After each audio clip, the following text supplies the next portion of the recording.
Hello, faithful steward. Thank you so much for joining us for yet another class. This is class number 3, and it's still a class about budgeting. All right. So I am Dr. Winnie Wamlanga, and today's class is actually going to help you move from just writing a budget. Remember the previous class you wrote the budget, right?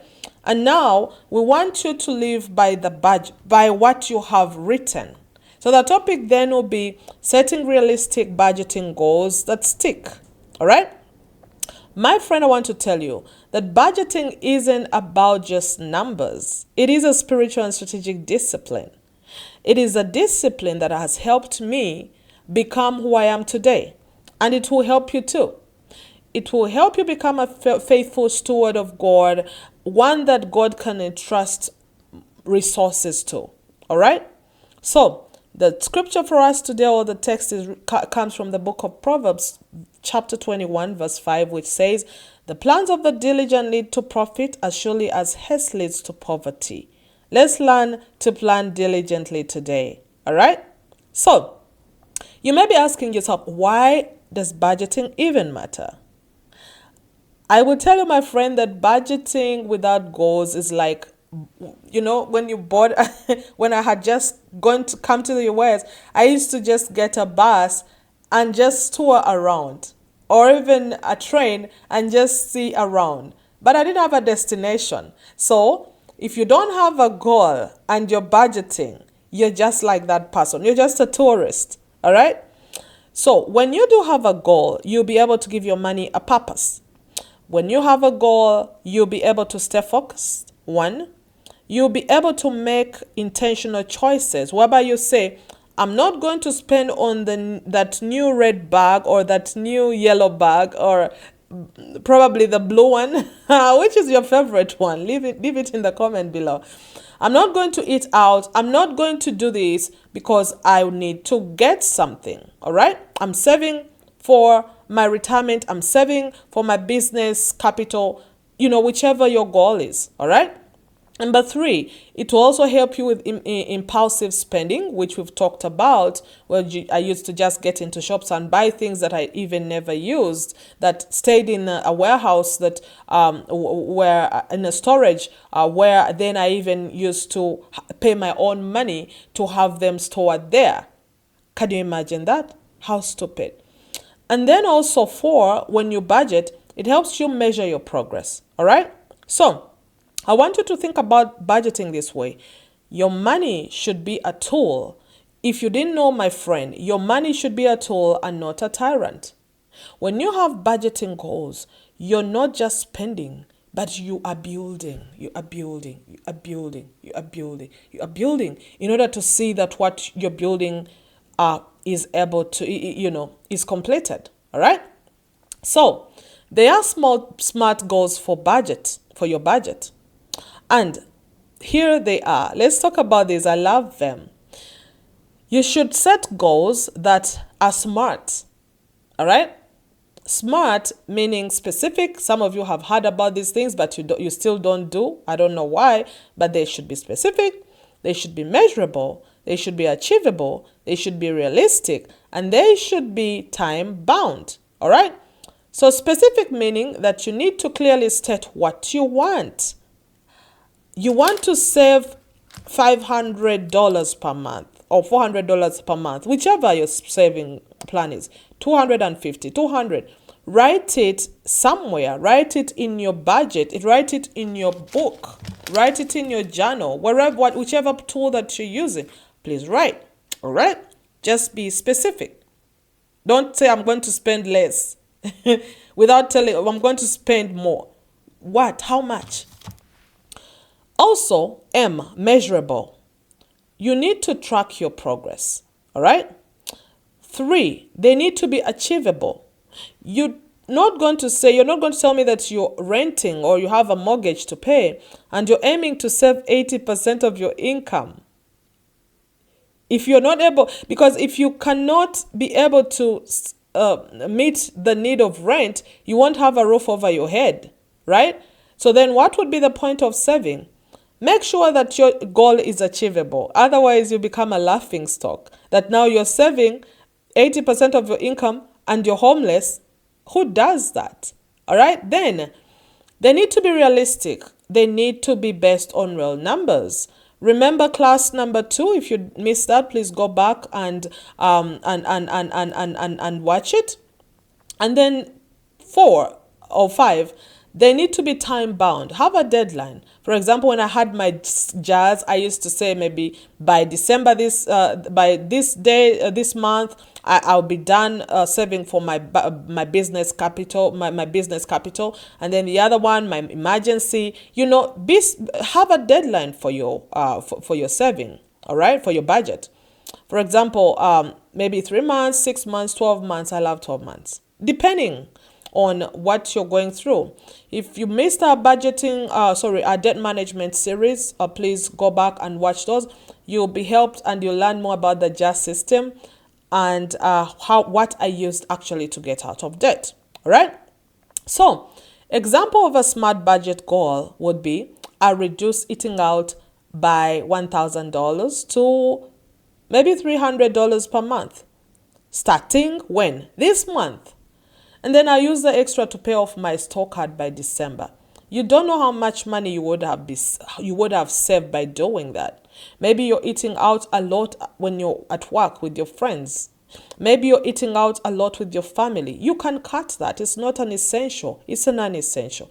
You can cook inside of your house and you can save a lot of money. All right? Or even you can carry your lunch to your work. So Habakkuk 2 says, write the vision and make it plain, write it down, speak to it, track it. All right. So there are different types of budgeting goals. You need to know which one. All right. You can set up one right now.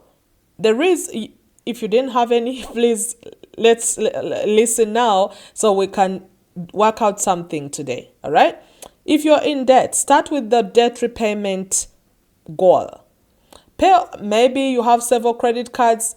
Say that you start with paying off one card and even that loan. All right. I don't know. There are so many kinds of loans. Then 2, set a payment plan for how you're going to pay off that debt. All right. Number 2, have the saving goals. Have an emergency fund that is between 3 to 6 months of expenses. Things happen. You lose your job.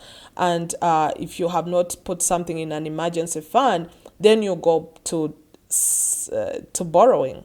That will lead you into the debt trap. If you haven't watched our debt management series, please go back and watch. You'll be helped. All right. Then it's even for saving. Have a holiday fund. Maybe maybe a car fund, maybe a home deposit, whichever saving goal that you have. All right. Always have saving goals or giving goals. Sorry. That is when you say that 10% of my money goes back to God who gave it to me who gave me the rest 90% to steward. Then the other goes to missions, maybe less than 5% of your budget. I recommend that. And also that 5% also goes into helping a family member or even a person who is needy. All right. Number 4, have spending reduction goals, whereby you limit the non-essential spending. Please do not limit the essential spending or you'll die or you become a laughing stock. All right. If something is essential, that means that you really need it. Okay. Then 2, reduce subscriptions. If you're trying to do this, to do the spending reduction goals, there are so many subscriptions that I had because I had a lot of income coming in, and it was only income coming from my job, my salary. But because I had a 6-figure salary, I really didn't care about the subscriptions. I didn't even know how many they are. That I just knew that money would just go. It would be automatic. I would not even see it. Right. So instead of automating my savings, I automated my expenses. That was not good. All right. Number 5, financial growth goals. Always think about, if you don't know how to do this, you need to take a budgeting course. You need also to join our classes. There are classes if you need help with things like business consultancy, if you need more about financial freedom courses, please go click SheStewards.org, find a course that's fit for you, and then we'll help you. All right. Then track every dollar for the next 30 days. Your goals should reflect your values and your stage of life. Please do not do as your friend does. Otherwise you get into trouble. All right? This is what it is. There are many common pitfalls. I need you to avoid them. If you're able to avoid them, then you'll be able to save your money. You'll be able to budget effectively. The traps that we have are: 1, many of us set too many goals at once. You're going to break down and you're going to break them. You'll not even accomplish any of them and you'll feel bad because you'll stay in the same trap. All right? 2, comparing your goals to others. Please, if your neighbor is saving $800 per month and you cannot afford, your income is 80, your income is 800. You don't have to spend 800 like them. Just spend what you can. All right?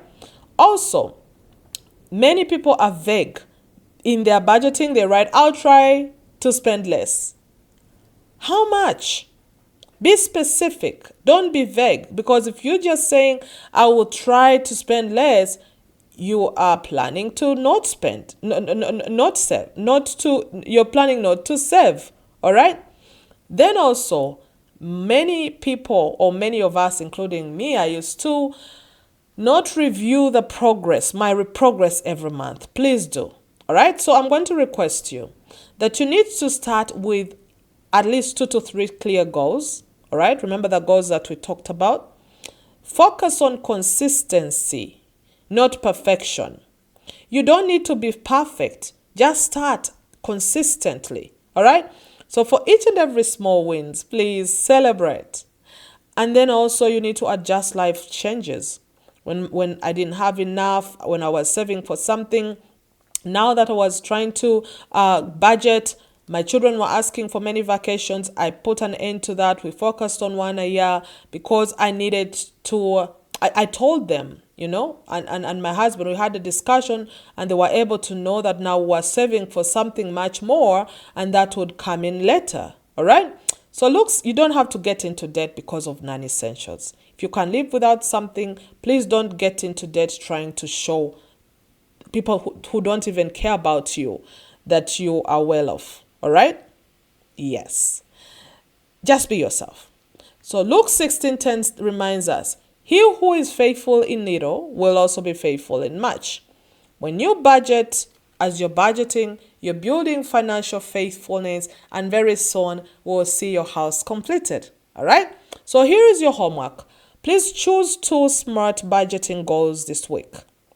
1 savings goal and another one spending goal. Remember, as you are one spending cut, when you cut on your spending, you're actually saving. All right? So please, those smart goals, write them down, pray over them. Remember that SheStewards Financial Ministries is biblical based. Also, we use practical tools. All right? And track your progress. So my friend, in the comment section, share what budgeting goal are you working on this month. As you're sharing this, it helps motivate me. It knows that I'm pushing out content that you love. Love the video, like the video in case you found it helpful. Remember, if you haven't subscribed, please do so you don't miss the next class. The next class will be about creating a monthly budget that works for you. And if you found this class helpful, please share with your friend, family, or even your frenemy. All right? Until then, God bless you. Stay blessed. Remember, Jesus loves you and I love you. This is Winnie from Langa. Thank you. Have a good one. Bye.